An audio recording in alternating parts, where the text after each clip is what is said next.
Die geregtelike doodsondersoek na Annika Smit se moord is vandag na 2 maande hervat nadat een van die belanghebbendes, Damian Triebie, 'n regsverteenwoordiger aangestel het. Triebie het getuig oor krapmerke aan sy nek wat hy opgedoen het tydens 'n geveg met sy suster. Dit was na Smit vermoor is. Hy het erken dat hy by 'n partytjie 'n hemp met 'n kraag aangetrek het om die merke weg te steek omdat die polisie hom ondervra het oor die moord en hy bang was dat die gemeenskap sekere aannames sou maak. Tydens kruisondervraging deur regsverteenwoordigers van die ander belanghebbendes in die ondersoek het hulle die geloofwaardigheid van sy getuienis, veral oor die krapmerke aan sy nek, bevraagteken omdat hy in sy verklaring gesê het daar was ook merke aan sy arms en lyf.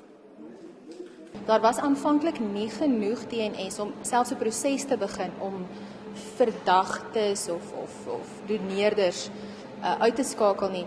Gelukkig het die wetenskap ons tot by die punt gebring waar ons nou dit kon doen en is meneer Triebie, daardie belanghebbende en verskeie van die ander is ook uitgeskakel as moontlike donateurs.